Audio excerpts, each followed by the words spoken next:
성탄 시즌이 되었습니다마는 아주 조용한 성탄절을 지내고 있습니다.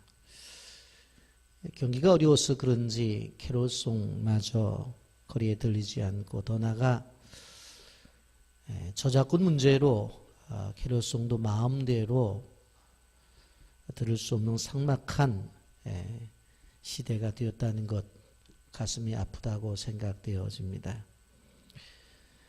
아무리 시대적인 상황이 그렇다 하더라도 우리 예수를 믿는 사람만큼은 주님을 우리가 기억하면서 주님의 오심을 축하하고 그리고 감사하는 것이 우리 마땅한 자세라고 하는 것을 우리는 기억해야 되는 것입니다.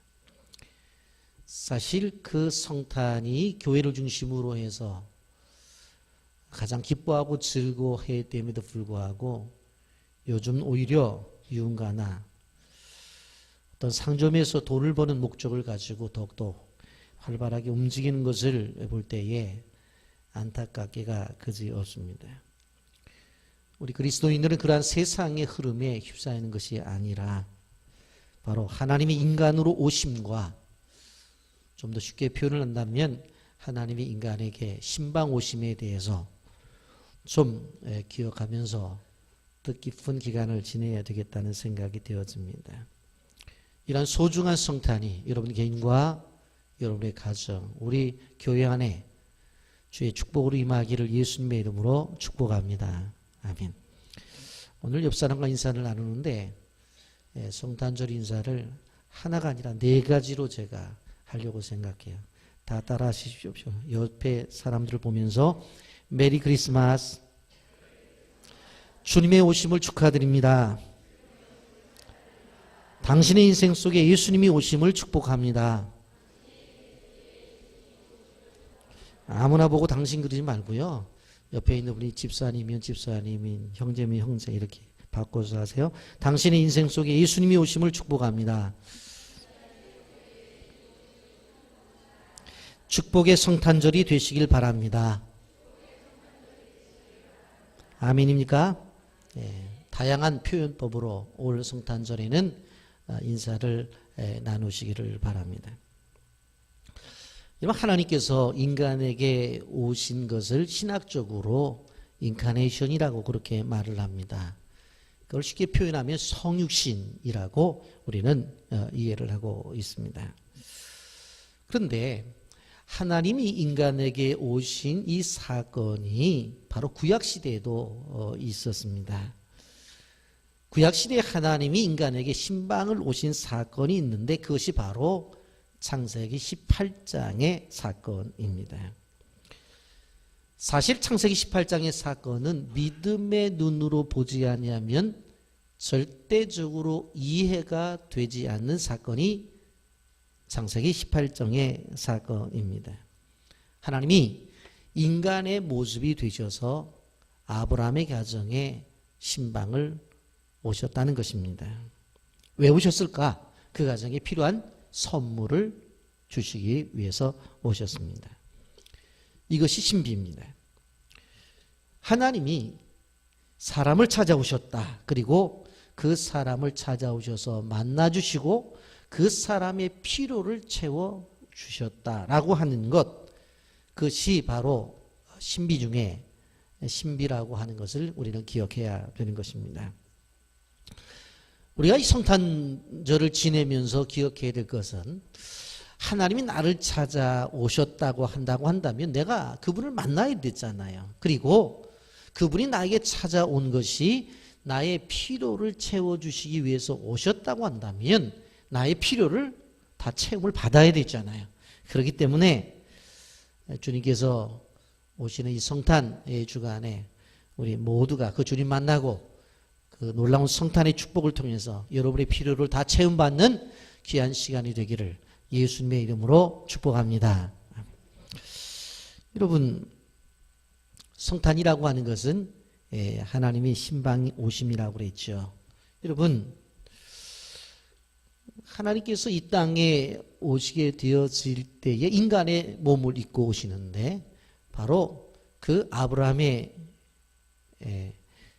자손인 그 유다 지파를 통해서 오셔요. 그리고는 한 여인을 선택하는데 아주 정결한 여인인 마리아를 선택하게 되어지고, 그리고 한 가정을 선택하는데 당시의 소외계층인 바로 목수의 가정인 요셉의 가정을 선택해서 바로 이 땅에 오신 것을 보게 됩니다. 여러분, 그런데 구약에도 신방이 있었습니다. 오늘 1절 말씀에 보면 여호와께서 마므레의 상수리 나무들이 있는 곳에서 아브라함에게 나타나시니라 그랬어요. 여러분, 아주 특별한 신방이에요. 아주 놀라운 신방인 것을 보게 되어집니다. 어떻게 하나님께서 인간의 몸을 입고 오셨느냐 하는 이 이야기는 과학적으로도 증명이 되질 않아요. 그리고 이성적으로도 도무지 이해가 될 수가 없어요. 다만 이것을 믿을 뿐이에요. 그래서 우리가 기억해야 될 것은 무엇인가 하면 하나님이 인간의 몸을 입고 이 세상에 오신 것이라고 하는 것은 과학적으로 증명하려고 아무리 해도 과학자들이 증명을 못해요. 이성을 가지고 그것을 이해시키려고 하는 아무리 학자들이 이야기를 해도 이것은 이해를 시킬 문제가 아니에요. 이것은 뭐예요? 믿음의 문제입니다.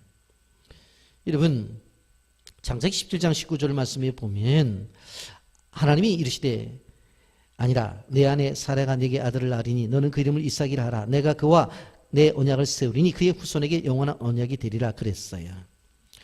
그럼 창세기 17장에 보게 되어지면 아브라함이 생각을 하는 거예요. 말씀을 주시는데 내년이면 자기가 100세가 되어지고 자기 아내는 90세가 되어지는데 애를 낳는다는 거예요.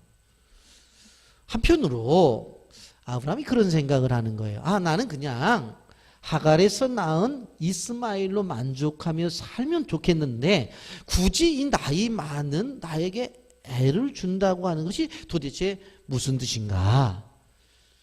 여러분, 낳는 것도 중요하지만 나이 많은 90세 할머니가 애를 키운다는 게 쉽냐고요. 100세 먹은 아브라함 할아버지가 자녀를 낳는 것도 뭐 기적이지만 키운다는 것이 쉽겠냐고요. 어렵잖아요. 그런데 주신다는 거예요. 우리가 생각해 보면 바로 100살 먹은 사람이 90살 먹은 여인이 아이를 낳는다는 것은 생물학적으로 불가능한 거예요.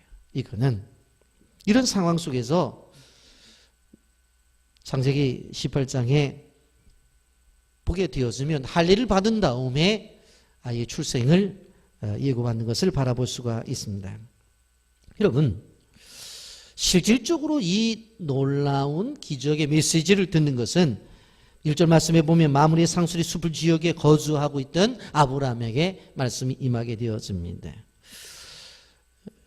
마므레 상수리 숲을 지역이란 예루살렘 남쪽에 있는 헤브론 근교에 위치한 지역인데 바로 롯과 헤어진 다음에 아브라함이 살고 있던 지역이었습니다. 여러분, 아브라함과 롯의 이야기를 잘 알죠. 선택에 있어서 롯이 선택을 하고 바로 자기가 좋다고 생각하는 소돔과 고모라의 땅으로 갔습니다. 처음 볼 때 그 땅은 에덴 동산 같았어요. 바로 풍요로운 땅이었어요. 고급스러운 문화가 있고 학군이 좋았고 사업을 하는 바로 수입이 넉넉한 살기 좋은 그런 땅으로 보여졌습니다. 그런데 그 땅을 바로 롯이 선택해서 갖고 아브라함은 형편없는 땅을 선택한 거예요. 어떻게 보면 롯은 끊임없이 집값이 오르는 그 지역을 선택했다면 아브라함은 그렇지 못한 땅을 선택했어요. 산골짜기였어요. 그래서 어리석은 선택이었다고 생각이 되어져요. 여러분, 요즘도 집을 선택해서 이사를 하게 되어질 때에 사람들은 무슨 생각을 해요? 아, 그 지역이 역세권인가 아닌가? 지나면 이 아파트 값이 오를까 안 오를까 그 생각하잖아요. 그리고 그 지역에 가보면 얼마나 문화적인 혜택을 받을 수 있는가 그런 생각도 해요. 그리고 주부들은 주변에 대형마트가 있는가 그렇게 편하게 시장을 보잖아요. 그리고 자녀들이 있는 사람들은 좋은 학교가 있는가 그런 생각을 해요. 그리고 또 병이 났을 때에 빨리 갈 수 있는 좋은 의료시설이 있는가 이런 모든 것들을 종합해서 선택을 해요. 그래서 롯은 그런 기준에 의해서 소돔과 고모라 지역을 선택한 거예요. 겉으로 보기에 돈 벌기도 좋고 문화생활하기도 좋고 누릴 수 있는 땅이에요. 그런데 창세기 19장에 가보면 그 땅이 죄악이 관영해서 결국은 유황불의 심판을 받게 됩니다. 이런 우리가 기억해야 될 것이 무엇인가 하면 하나님을 떠난 세상, 하나님이 없는 문화는 그래요. 우리가 기억해야 될 것은 예수님이 다시 오시는 날 하나님의 뜻을 따라 선택했느냐 아니냐라고 한 것에 대해서 우리가 책임을 져야 된다는 것을 우리가 기억해야 되는 것입니다. 잘못하면 롯처럼 스스로 멸망할 땅으로 갈 수 있다고 하는 것입니다. 왜 롯이 이런 선택을 했는가? 단지 이유는 한 가지입니다. 욕심 때문에 그런 것입니다. 사람들은 그러한 선택을 해놓고 나중에 하나님에 대해 원망을 해요. 왜 나를 이렇게 했느냐고. 여러분, 성경 어디를 보더라도 하나님이 롯을 향해서 너는 소돔과 고모라를 선택해 가라고 한 말씀이 없어요. 기회를 주었고 선택은 누가 했어요? 롯이 했단 말이에요. 왜 그랬을까? 재물에 대한 욕심, 세상의 욕심으로 그리고 선택해서 갔어요. 그런데 결과는 어땠어요? 비참한 결과가 나타났습니다. 우리 하나님 믿는 사람들은 십자가를 바라보면 그 십자가 앞에서 자신의 모든 것을 내려놔야 돼요. 자기의 과거도 내려놓고 자기에게 주어지려고 하는 축복조차도 어떻게 보면 내려놓아야 되는 거예요. 예수님의 십자가 보십시오. 지금까지 살아왔던 모든 것 내려놓잖아요. 예수님은 어떤 분이셨어요? 십자가에 매달았을 때 그분은 내려와서 자기를 해하던 모든 세력들을 무너뜨릴 수 있는 능력이 있었어요. 그런데 그것마저도 다 내려놓고 순적하게 순종하면서 자신의 고통을 받는 것을 볼 수가 있습니다. 이기심을 버렸어요. 여러분 보십시오. 지금 롯이 살고 있었던 그 땅이 아니라 아브라함이 살고 있었던 척박한 땅에 바로 하나님과 천사들이 신방으로 온 거예요. 물론 멸망을 당할 때 롯을 구원하기 위해서 천사들이 찾아온 것 우리가 알고 있어요. 그런데 우리가 성경을 보게 되어지면 자기의 욕심을 따라 자기의 의지를 따라 자기가 이루기 위해서 선택해서 간 땅이 아니라 오히려 양보하고 하나님의 뜻을 따라 살고 있는 그 척박한 땅에 하나님이 신방을 오셨다라고 하는 것입니다. 여러분, 사실 이렇게 집을 방문하는 것들에 대해서 지금의 문화 속에서는 사람들이 많이 싫어하는 것들을 볼 수가 있습니다. 왜 그래요? 집에 오면 청소도 해야 되고 또 집에 오게 되면 또 자신의 삶의 모습 속에 부담스러운 것들도 보여줘야 되고 막 그러잖아요. 그래서 요즘은 목장 예배도 가정에서 드려야 되는 것이 기본적인 원칙임에도 불구하고 그렇게 하지를 않아요. 그래서 교회에서 혼 카페에서 그렇게 예배를 드리는 것을 보게 되었습니다. 그래서 우리가 이사가는 교회도 아주 적은 공간들이 많아요. 그 안에서 소그룹 활동을 할 수 있도록 많은 공간들을 두었습니다. 그런데 아브라함은 그러지 않았어요. 언제 예고된 건 아니었어요. 내가 너에게 찾아가마 예고한 시간이 아니에요. 그리고 몇 명이 가겠다고 그렇게 예고된 것도 아니에요. 그냥 찾아간 거예요. 그런데 아브라함은 기꺼이 받아들이는 것을 볼 수가 있습니다. 여러분, 우리가 사람과의 관계 속에서도 밖에서 커피를 한 잔 사주는 것보다도 집에 초청해서 집에서 차를 한 잔 대접하는 것이 더욱더 친밀할 수 있다는 것을 알아야 돼요. 여러분, 아브라함에게 찾아올 때 예고가 없었어요.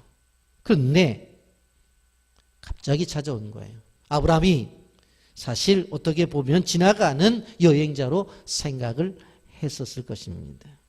여러분, 지금도 광야 사막 땅의 유목민들의 삶 속에서는 지나가는 사람들이 찾아오게 되어지면 기쁘게 그들을 맞이해요. 왜요? 양들만 키우다가 사람을 만나니까 얼마나 좋겠어요. 여러분, 아브라함이 그랬어요. 그렇게 유행자들을 따뜻하게 맞아들여요. 여러분, 우리나라에도 사랑방 문화가 있었습니다. 예전에 저희 시골집에도 보면 이렇게 기역자로 되어 있는데 그 문 앞에 제일 그 마지막 방이 뭐야? 사랑방이에요. 사랑방. 그 사랑방이 어떻게 쓰여졌습니까? 지나가던 아기네들이 다음 동네까지 갈 때까지가 너무 멀 때에 어떻게 사랑방에 들어가요. 그럼 주인이 불을 따끈하게 떼어놓고 없는 살림이지만 식사를 준비해서 식사를 대접해요. 그래서 이 사랑방은 우리나라의 어떠한 그 문화 속에서 상당히 좋은 제도였어요. 물론 시골이라는 동네에서 멀리 살지만 다 알긴 알죠. 노상 그 길로 다니니까. 그렇지만 자기 집에까지 가기가 너무 어두울 때는 어떻게 했어요? 사랑방에 들어가면 그곳에서 자고, 그리고 한 끼 주면 먹고, 또 이불 개놓고 아침에 주인어른 떠납니다 하고 인사하고 떠났던 것이 우리나라의 사랑방 문화였어요. 그런데 이스라엘 사람들도 이 지나가는 객들에 대해서 융숭한 대접하는 것이 그들의 문화였어요. 여러분, 지나가는 사람이 아니라 나를 통해서 그들이 대접을 받아야 될 사람이라고 하는 가치를 두게 되어질 때에 그 사람이 가치가 인정받는 것처럼 나 자신도 하나님에게 인정을 받는다고 하는 것을 우리는 기억해야 돼요. 왜 그런가 하면 그가 변장된 바로 하나님이라고 하는 사실을 우리가 기억해야 된다고 하는 것입니다. 여러분, 주님이 우리에게 어떻게 오시는가? 마태복음 25장에 보면 분명히 얘기를 해요. 내가 줄일 때 너희가 먹을 것을 주었고, 목마를 때 마시게 하였고, 나그네 되었을 때 영접하였고, 헐벗을 때 옷을 입혔고, 병들었을 때 돌보았고, 옥에 갇혔을 때 와서 보았느니라. 이에 의인들이 대답해 이르되 주여, 우리가 어느 때에 주께서 줄이신 것을 보고 음식을 대접하였으며 목마르신 것을 보고 마시게 하였나이까? 어느 때에 나그네 되신 것을 보고 영접하였으며 헐벗은 것을 보고 옷 입혔나이까? 어느 때에 병드신 것이나 옥에 갇힌 것을 보고 가서 배웠나이까 하리니. 40절 다 같이 읽어봅니다. 시작. 임금이 대답하여 이르시되 내가 진실로 너희에게 이르노니 너희가 여기 내 형제 중에 지극히 작은 자 하나에게 한 것이 곧 내게 한 것이니라 하시고. 아멘. 영상 보고 말씀 계속하겠습니다. 1934년 7월 7일 광주시에서 최초 시민사회장으로 거행된 장례식. 수백 명의 나환자들과 거린들이 어머니 어머니를 외치며 울부짖는 소리는 조객으로 식장을 가득 메운 수많은 기독교인들은 물론 예수를 믿지 않는 자들과 지방인사들, 전남지사 야지마를 비롯한 많은 일본인들까지 눈물바다를 이루게 하였습니다. 서서평 부인은 다시 살아난 예수님이었습니다. 그녀는 자신의 온 생을 바쳐 예수님이 원하시고 기뻐하시는 뜻이 무엇인지 우리에게 보여주었습니다. 엘리제 쉐핑. 그녀는 서서평이란 이름을 더 좋아했고 보리밥과 된장국을 먹으며 한복에 남자 검정 고무신을 신고 살았던, 그렇게 삶 전체로 조선을 사랑했던 사람이었습니다. 1912년 간호 선교사로 광주에 온 서서평은 의료 선교 사역뿐만 아니라 가난하고 소외된 자들을 위한 교육과 사회사업에 평생 헌신하였습니다. 1922년 여성들의 문맹 퇴치와 계몽을 위해 최초의 여자 신학교인 일학교를 세워 이혼당한 여자와 과부, 그리고 나이가 들어 학력이 초과한 부녀자들을 모아 교육하였습니다. 또한 복음 전파를 위해 교회를 세우고 최초로 부인 조력회를 조직하여 신앙 수련과 협동 사업, 교회 봉사 활동에 앞장서게 하였습니다. 1926년에는 조선 간호부회를 설립하여 간호협회 발전에 힘을 썼고 금주 동맹을 만들어 금주 금연 운동을 전개했으며 인신매매 반대, 축첩 금지, 공창제도 폐지를 외치며 율락 여성 선도 사업을 주도했습니다. 그러나 그 무엇보다도 서서평은 수많은 환자들, 특히 전라도 일대의 나환자들과 거린들, 고아들을 위해 헌신하였습니다. 그녀는 평생 처녀로 살았지만 고아로 버려진 나환자 아들 하나와 13명의 딸을 입양하여 친자식처럼 돌보았으며 오갈 데 없는 38명의 과부들도 자신의 집으로 데려와 보살펴 주었습니다. 내일 나 먹기 위해 오늘 굶는 사람을 그대로 본척만 척 할 수 없으며 옷장에 옷을 넣어두고 당장 추위에 오들오들 떠는 사람을 모른 척 할 순 없습니다. 다른 선교사들 생활비의 30분의 1만으로 생활하며 자신은 영양실조와 풍토병, 과로로 죽어가면서도 가난하고 병든 자들, 버림받고 고통받는 자들을 먼저 먹이고 입혔던 서석평. 마지막 남은 자기의 시신마저 의학 연구를 위해 해부하도록 기증한 그녀가 다 쓰러져가는 집에 남기고 간 것은 찢어진 담요 반장과 밀가루 2홉, 동전 7개가 전부였습니다. 천국에서 만납시다 라는 말을 남기고 떠난 그녀의 침대 머리맡에 붙어있던 종이 한 장. 성공이 아니라 섬김이다. 즐거이 주 따르렵니다.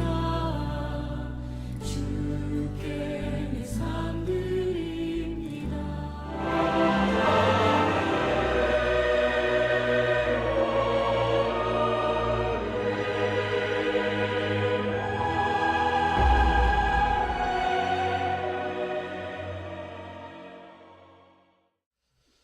우리가 아셔야 될 것은 의인의 칭함을 받은 사람이 어떠한 대단한 역사적인 일을 하는 것이 아니라 그냥 배고픈 사람들에게 먹을 것을 주고 입을 옷을 바로 나눠주고 아픈 사람들을 돌봐주는 거예요.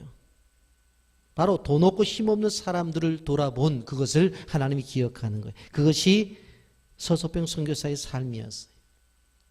선교사로 온 한 여인이 이 땅에 살아가면서 헌신했을 때에 그가 죽었을 때에 바로 성공이 아니라 섬김이라고 표현을 했고 더 나아가서 도지사부터 시작해서 믿는 사람이든 믿지 않는 사람이든 어머니라고 표현하면서 그의 죽음을 슬퍼했다는 것은 바로 우리가 좀 이 세대를 살아가면서 깨달아야 될 부분이 많다고 하는 것입니다.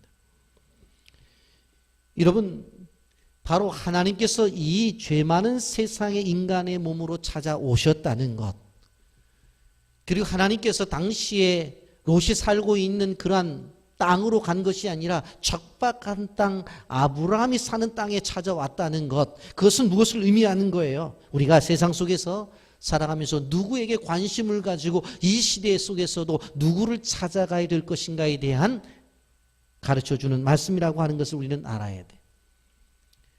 하나님이 연약한 인간에게 찾아오셨어요. 죄 많은 세상에 찾아오셨어요. 그렇다고 한다면 우리도 찾아가야 된다고 하는 거예요. 그리고 돌봐야 된다고 하는 거예요. 이것이 바른 신앙이에요. 우리가 찾아오신 주님을 믿었다고 한다면 찾아가는 신앙을 가져야 된다고 하는 것입니다. 그렇다고 한다면 하나님이 이 땅 위에 신방을 오신 목적이 도대체 뭐냐? 뭐라고 그랬어요? 선물을 주기 위해서, 우리의 필요를 채워주시기 위해서 오셨다고 말씀했습니다. 10절 말씀, 그가 이르되 내년 이맘때에 내가 반드시 내게 돌아오리니 내 아나 사라에게 아들이 있으리라 하시니 사라가 그 뒤 장막문에서 들었더라. 이렇게 말씀합니다. 아들이 없는 사라에게 아들을 주시겠다고 하는 것입니다. 여기에 보면 분명코 내년 이맘때에 라고 그렇게 말씀하고 있으니까 아이를 가지는 기간이 10달이니까 결국 아브라함이 하나님의 방문을 받고 나서 아이를 가졌다고 하는 것은 분명히 성경을 통해서 알 수가 있는 것입니다. 여러분, 이것은 우연한 사건이 아니에요. 분명코 하나님이 신방을 오신 다음에 그들에게 선포된 다음에 바로 이어지는 하나님의 놀라운 계획인 것을 볼 수가 있습니다. 여러분, 우리는 세상을 살아가면서 한참 지난 다음에 그런 얘기를 하죠. 아, 하나님이 도우셨구나, 그런 얘기를 해요. 아, 그때 하나님이 역사하셨구나, 그런 생각을 해요. 여러분, 그리스도의 탄생이라고 하는 것은 이미 예언된 것이었어요. 베들레헴에서 태어날 것이다, 분명코 예고되어졌는데 그 예고가 이루어진 것을 볼 수가 있습니다. 여러분, 우리에게 하나님께서 주시는 축복이 말씀을 통해서 우리에게 주신다고 하는 것을 우리가 절대로 잊어서는 안 되는 것입니다. 구약의 예언의 말씀이 바로 증거되어지고 그 예언이 있은 다음에 어떻게 되어져요? 바로 이루심이 있는 것을 볼 수가 있습니다. 여러분, 그러므로 우리가 말씀을 읽고 말씀을 듣고 말씀을 묵상하고 암송하고 연구하는 말씀과의 관계 시간을 중요하게 생각해야 되는 거예요. 그래야지만 그 말씀이 내 심령에 심겨졌을 때에 30배, 60배, 100배의 열매를 맺는 것입니다.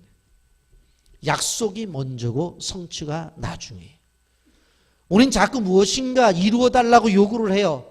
그 이름이 있기를 원한다고 한다면 그 이름을 위한 하나님의 약속의 말씀이 나에게 주어져야 돼요.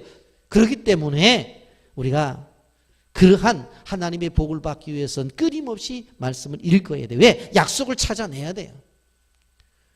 그리고 말씀을 들을 때에 나에게 주시는 말씀을 듣겠다는 생각을 가지고 잘 들으면서 그 말씀이 내 마음에 와닿을 때에 아멘으로 화답해야 돼요. 왜? 말씀이 심기어지는 거니까. 그리고 말씀을 묵상하고 연구하고 암송하면서 끊임없이 이 말씀이 나에게 약속으로 다가오게 하고, 그리고 그 약속의 말씀이 바로 성취로 다가올 날을 믿음으로 기대하면서 나가게 되어지면 그 인생에 있어서 그 약속의 말씀이 그대로 이루어진다는 사실을 기억하시기를 바랍니다. 여러분, 아브라함에게는 뭘 했어요? 내년 이맘때에 말씀을 주시잖아요. 그리고 내년 이맘때에 1년 뒤에 아이를 낳잖아요. 여러분, 우리가 말씀을 들을 때 건성으로 들어서는 안 됩니다. 여러분, 말씀을 들을 때 정말 신중하게, 그리고 나에게 주는 말씀으로 생각하며 마음문을 열고 들어야 된다고 하는 것입니다. 여러분, 하늘의 메시지에 집중하셔야 되는 것입니다. 여러분, 아브라함의 가정에 오신 하나님이 아브라함에게 여러분 뭐라고 말해요? 이삭이라는 아들을 주시려고 오셨어요. 이삭이라는 말은 기쁨이라는 뜻을 갖고 있습니다. 히브리어로 이츠하크라고 하는 단어인데 이것은 영어로 번역하면 joy라고 하는 뜻을 가지고 있습니다. 기쁨이에요, 기쁨. 여러분, 하나님께서 오실 때에 그냥 오시지 않아요. 꼭 필요한 것을 주시기 위해서 오셔요. 누가복음 2장 14절에 보면 우리 주님의 오심에 대해서 이렇게 표현하고 있습니다. 지극히 높은 곳에서는 하나님께 영광이요 땅에서는 하나님이 기뻐하시는 사람들 중에 평화로다 하니라. 우리의 삶 속에서 하나님이 주시는 것이 뭐예요? 평화를 주는 거예요. 여러분, 우리 개인적으로 우리 가정 안에 우리 교회 안에 주님이 이렇게 임하시면 진정한 기쁨과 함께 평안이 찾아온다는 사실을 믿으시기를 바랍니다. 여러분, 사람들이 웃지를 않으니까 텔레비전에서 예능 프로그램을 보면서 자꾸 웃으려고 생각을 해요. 그런데 그 텔레비전을 통해서 느껴지는 어떠한 웃음이라고 하는 것은 바로 본질적인 영혼의 기쁨이 아니에요. 흘러가는 거예요. 그 프로그램이 끝나면은 결국 그 기쁨도 사라져 버려요. 여러분, 세상의 음악이 우리를 즐겁게 한다 할지라도 그 음악이 끝나면 우리에게 즐거움이 사라진다고 하는 것입니다. 세상 사람들은 이 고난의 세상을 지나가기 위해서 마취제를 찾아요. 그런데 순간적으로 아픔을 잊은 것 같은데 결국은 그 마약에 의해서 중독이 걸려져요. 술도 그래서 중독이 되어지고 도박도 중독이 되어져요. 그래서 요즘은 어떻게 되어져요? 휴대폰 중독까지 오는 것을 바라볼 수가 있습니다. 여러분, 이러한 것들로 문제를 해결하려면 후회만 남을 뿐이에요. 그럼 사막을 여행하는 여행자들이 가지고 간 물이 다 떨어졌을 때에 이제 오아시스를 구하게 되어지는데 그냥 물을 구하다 보면 멀리서 이 물이 있는 장소가 보이는 거예요. 신기루인데 가서 자기가 물을 떠먹는다고 떠먹었는데 나중에 보면 뭐예요? 모래를 퍼먹었다는 거예요. 이런 일들이 있어요. 여러분, 우리가 기억해야 될 것이 무엇인가 하면 세상에 우리에게 달콤함을 그리고 모든 기쁨을 주겠다고 하는 것들은 결코 우리에게 생명적 기쁨을 주지 못한다고 하는 것입니다. 성령의 열매 가운데 희락이 있어요. 성령의 열매 가운데 기쁨이 있어요. 성령의 열매 가운데 바로 평안이 있다고 하는 것입니다. 이것은 환경을 뛰어넘는 거예요.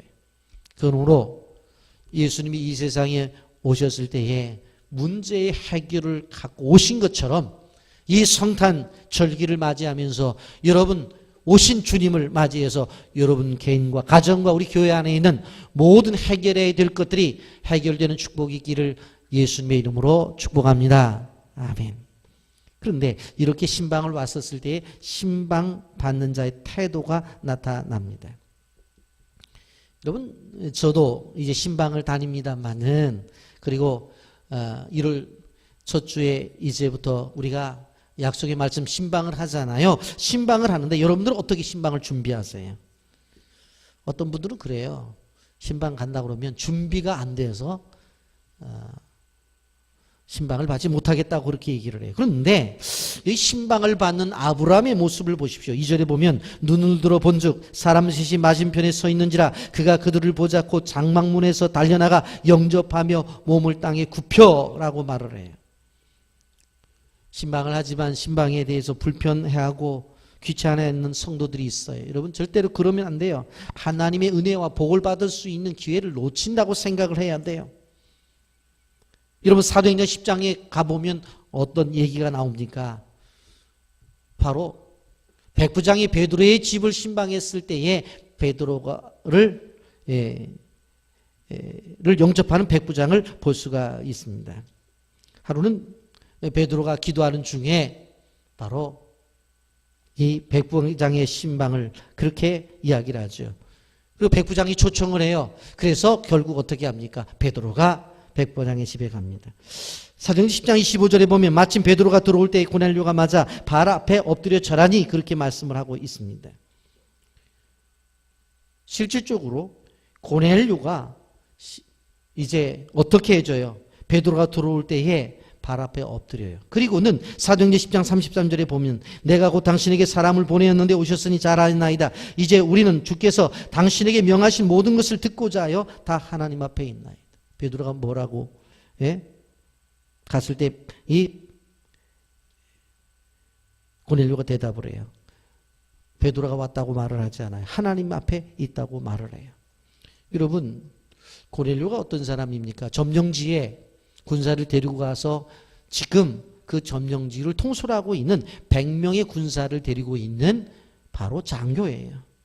그리고 실질적으로 베드로는 피지배국의 바로 한 백성일 뿐이에요.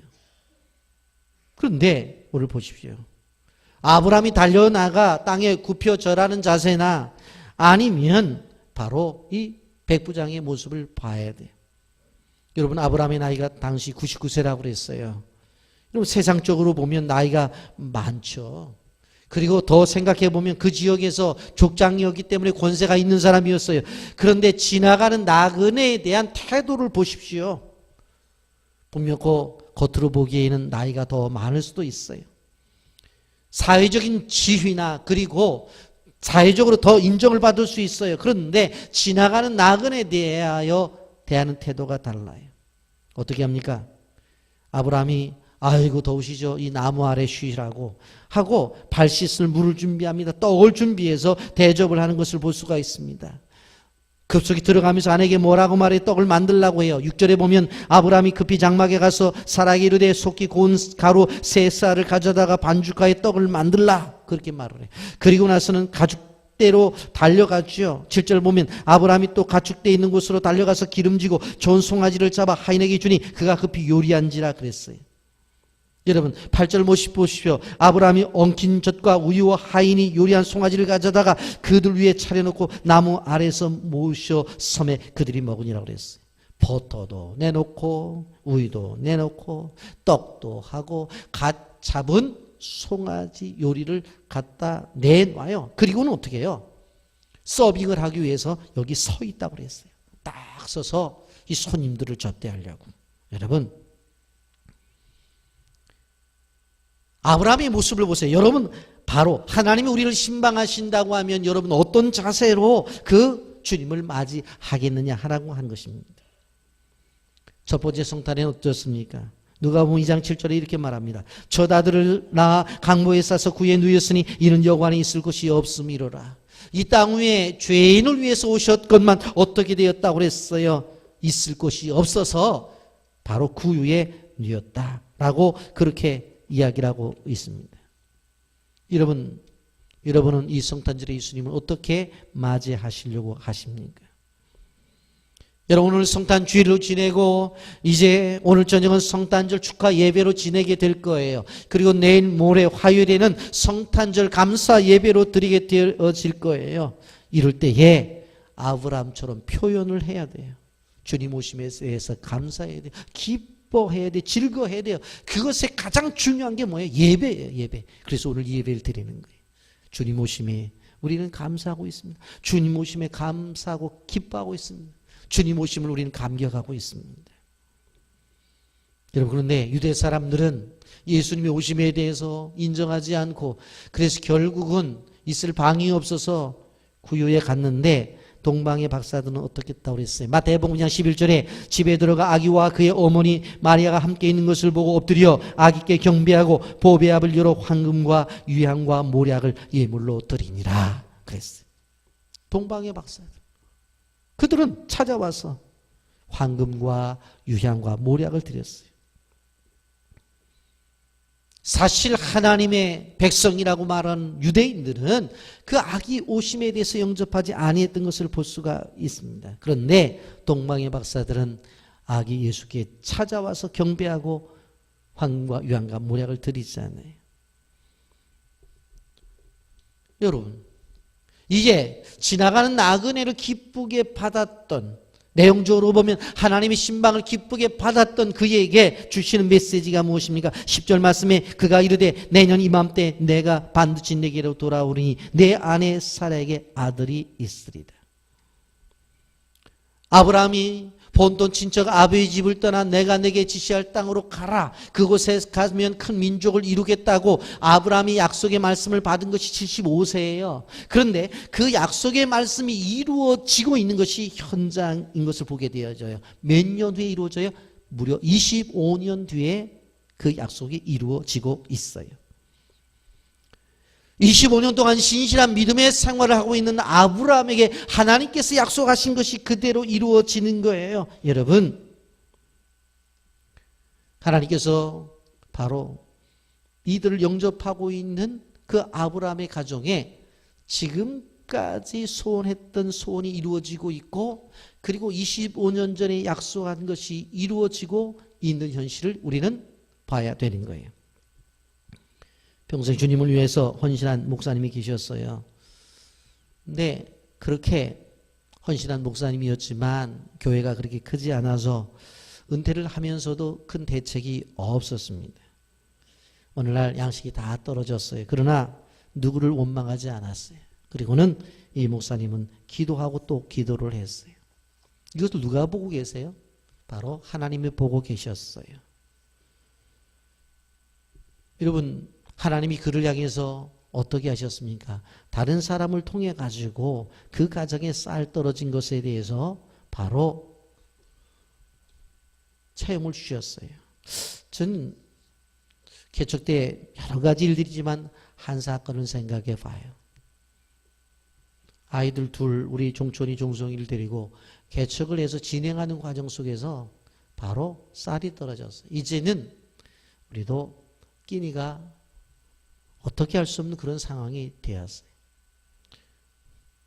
물론 저희 집에 연락을 하거나 저희 처가에 연락을 하면 아이 다 굶게 생겼는데 도와주지 않겠느냐고요. 그러나 하나님이 어떻게 하시는지를 보자 하면서 기도하고 있을 때에 그 7단지 그 유치원 지하에 우리가 개척을 했는데 제가 그 방에 있는데 쿵 소리가 나는 거예요. 그래서 나가봤더니 그 앞에 스타 슈퍼를 하는 서울에서 와서 장사를 하는 집사님이 계셨어요. 그 집사님이 쌀주를 내려놓고 나서 저한테 이런 얘기를 하는 거예요. 하나님이 목사님을 많이 사랑하시는 것 같아요. 그래서 아니 집사님 무슨 얘기예요? 그랬더니 오늘 새벽 기도회에 제가 새벽 기도를 갔는데 하나님이 저에게 이렇게 말씀하셨어요. 쌀 한 가마니를 팔아서 반 가마니는 바로 담임 목사님 집에 갖다 주고 반 가마니는 그 집사님 그 앞에 개척교회가 있다면서 그 목사님 갖다 주라고 했다는 거예요. 그래서 저는 직접적으로 그 간증을 듣고 그 쌀을 공급받았어요. 그렇구나. 하나님이 하시는구나. 여러분, 이 성탄절날 제가 말씀을 정리하면서 여러분들에게 부탁하는 것은 무엇인가 하면 바로 천사가 되어져야 돼요. 사람 천사가 되어져야 돼요. 여러분, 내가 하나님의 부르심을 받은 천사가 될 수 있는 것이 언제냐? 바로 다른 사람을 도울 때예요. 그들에게 베풀어야 돼요.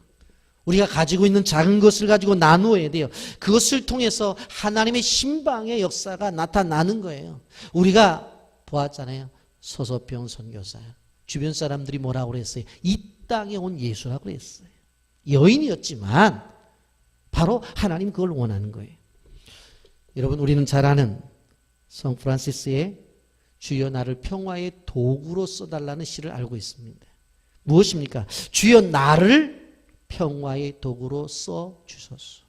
내가 도구가 될 수 있다는 거예요. 내가 주님의 도구가 될 수 있다는 거예요. 내가 기쁨의 도구가 되어지고 내가 평화의 도구가 될 수 있다는 거예요. 소외되고 어려운 사람들에게 찾아가서 내가 있는 것을 나누고 베풀게 되어질 때에 우리가 주님의 심정을 가지고 그들을 대하게 되어질 때에 우리는 그들에게 천사가 될 수가 있다라고 하는 것입니다. 성경은 바로 주는 자가 받는 자보다 복되다고 말씀을 하고 있습니다.